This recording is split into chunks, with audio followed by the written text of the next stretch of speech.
as respects to the former Prime Minister Raila Odinga.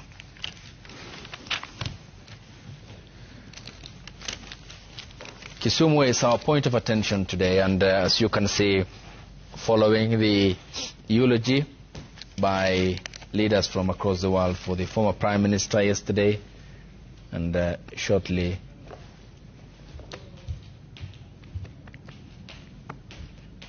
we'll see what then happens here at Kisumu Airport, where our cameras are trained.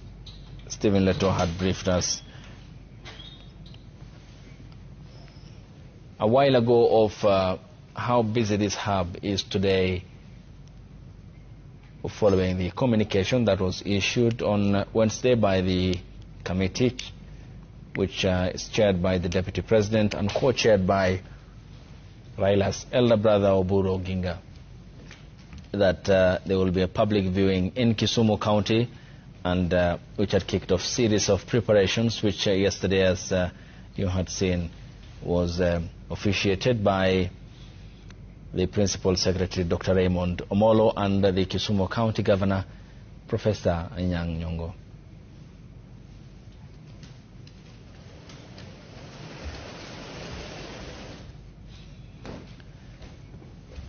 It's day 4 since the passing of the former Prime Minister Raila Odinga in India, and also the 72-hour period within which he was supposed to be laid to rest will be expiring tomorrow, Sunday, and he will be laid to rest in Bondo. In close consultation also, members of the security services in Mamboleo Stadium, where this signifies the preparations that have been in place alongside the family and other parties that are involved in the entire process, since this is accorded military honors after the proclamation by the head of state. Shortly, we'll also be talking to Dr. Ekuro Okot, who is in studio with me, and who has been a critical member of the constitutional making process in 2010, a document that Raila had so cherished, and Jerkwei Marek Anyuon, who is from South Sudan and one of the Raila Odinga mentees, and who said that he has fed from Odinga's trough.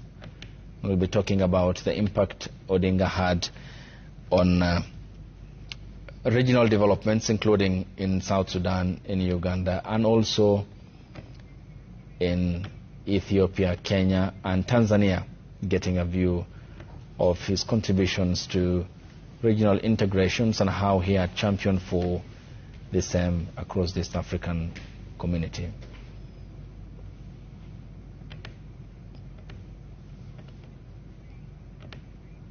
So this marks the final journey for the former Prime Minister to Kisumu, a place where he loved and cherished, symbolizing the close affection he had with the people, and of course his following, and the symbolism that Kondele itself bears in Kenya's political chapter, which is going to be a point where this procession will pass, and the supporters who had gathered to accompany the procession. There is Maurice Ogeta, who even in death still keeps Raila Odinga company, and standing to make sure, in the company of the military officials, that he accords the former Prime Minister the much needed company that he has always accorded him. Preparations are underway to load off the former Prime Minister's body from the aircraft which has landed about 10-15 minutes ago. And the military brass that is also alighting from the aircraft in their ceremonial attire, and also the medical professionals from the military by training who have been the company of Raila Odinga's casket in the military aircraft, and also since it arrived back into the country from Mumbai in India, where he passed on Wednesday. Also, other passengers alighting from the commercial flights. There is the Homa Bay County Governor Gladys Wanga, as you can see, and Mishi Mboko, the lawmaker representing Likoni, Irene Mayaka, nominated member of Parliament, who have accompanied Odinga's aircraft taking off from the JKIA. Also, the military aircraft on the left end of your screens overflying Mamboleo, and what would be a busy airspace in Kisumu. The body of the former Prime Minister for the loading off will also be the two Kenyan flags that have been placed on both sides, as his body will be taken off from the aircraft. A day of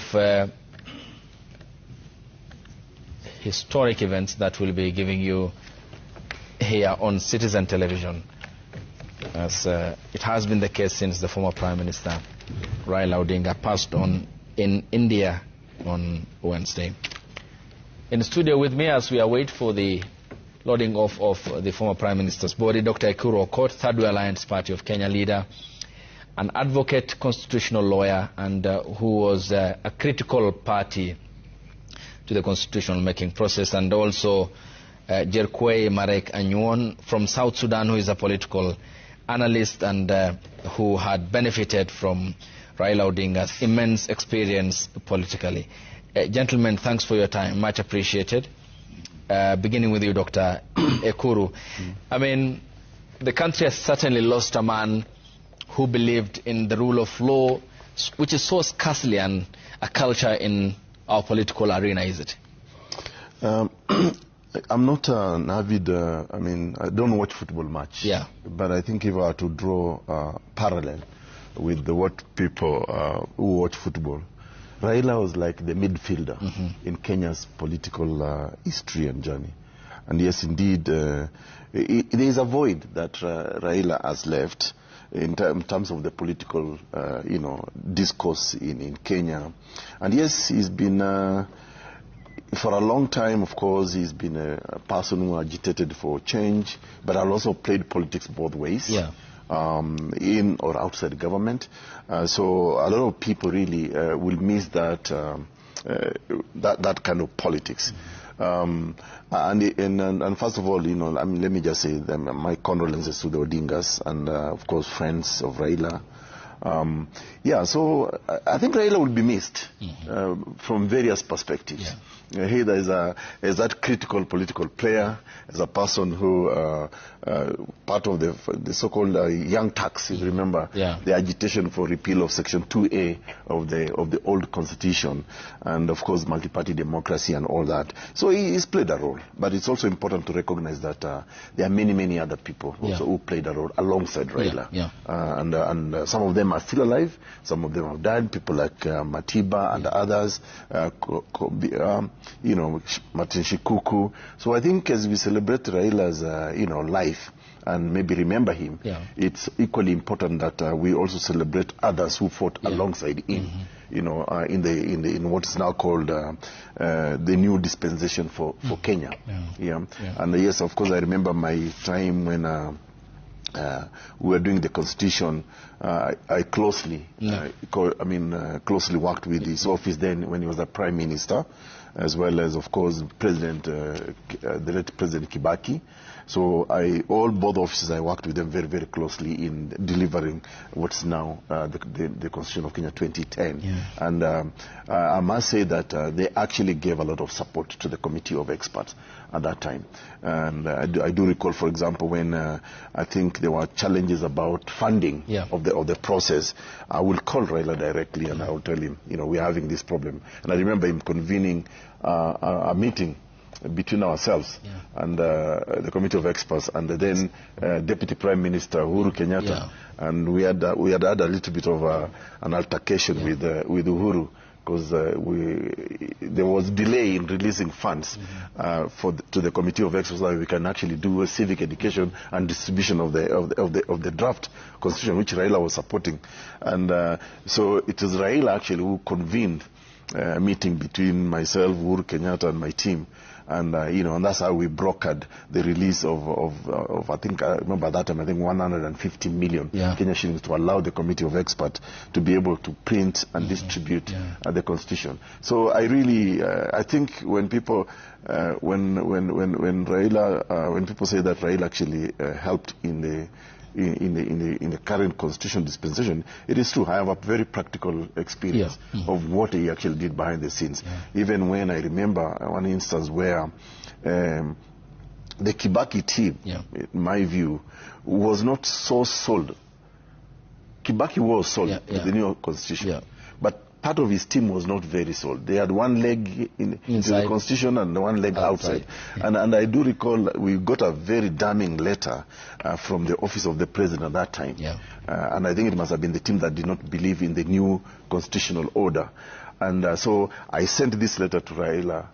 Then I think Dr. Miguna, who was then the advisor. And I told him, Miguna, you guys need to respond to this, because we don't want this to be a duel between the committee of experts and the office of the president. Because I know Kibaki wanted the constitution, but the people around him did not really want the constitution. So I ran to Raila and I told Raila, the people of Kenya have spoken. We've gone around this country asking them what they want. And it was actually Raila, their response is what calmed the waters and somehow gave support to the committee of experts to be able to complete the process. Otherwise, there were contestation whether we want a new constitution or not, but I really, to be honest, I want to remember Raila for giving us a lot of support at the committee of experts for the new constitution. And we'll talk more about the process itself and how he also believed in the quest for parliamentary democracy, which if we had today would otherwise have diluted all the political problems. Jerkwe, what has been your experience with Raila Odinga, and how has he impacted your life from your university days? Thank you very much for hosting me today. I want to first of all pay my condolences to the family of Baba and the entire Kenya nation, a country that we consider to be our second home, and mostly the first home for those South Sudanese that were born here, because there are a lot of refugees that were born in Kenya and who are now the civil service in the government of South Sudan or everywhere in the corner of South Sudanese economy. They are considering themselves first Kenyan before South Sudan because they were born here. At a personal level, from university years in Nairobi University, Raila has been my mentor politically. The political culture, the political knowledge that I have today, I started from Kenya and through Raila Odinga. Following him, watching how he's pushing for Kenyan reforms and everything. Today, it is not about me and how Raila mentored me. It is about what South Sudanese people think. There's a generation that between the age of 25 downward, 20 to 25, that actually knows more about Raila than John Garang. When John Garang died, they were 5 years old or 10 years old. They never understand politics. But because they went to school in Kenya, they went to school within the East African community, they see Raila, they have seen him physically. They have listened to him more than to John Garang. This generation in South Sudan today should have been given a chance by the government of South Sudan to mourn Raila in a dignified manner. They should have been given. I remember, Ayub, when John Garang died, I was here in Nairobi. I was in YMCA, University of Nairobi. All the streets were full with the pictures of John Garang. Citizen TV, were all covering John Garang. South Sudanese in equal manner, in Juba, need to do that. They should have been given. If it's not given, I'm not in Juba yet, but if they have been given that, it is good. It is befitting for Raila. So Raila for South Sudanese people is a political father, is a mentor, somebody that has actually taught them politics. Coming to the region, you remember the last mission Raila took was to go and meet Salva Kiir, sent by the President Dr. William Ruto, to go and mediate between Riek Machar and Salva Kiir. He never went back again, but I asked the region to use the demise of Right Honorable Raila Odinga as a turning point in them coming back to look at what is happening in South Sudan. The region should be the region should use this movement to help the people of South Sudan. The political direction of South Sudan has gone way far. And with Raila Odinga's last visit, I don't think there's any other Kenyan dignitary that has gone there. So it is a request to Kenyan people and to the Kenyan government to use the death of Raila in making sure that his aspiration for the regional stability is achieved, and should start from my home country, South Sudan. Because there are a lot of South Sudanese mentored by Raila. It was in the interest of Raila, as somebody whom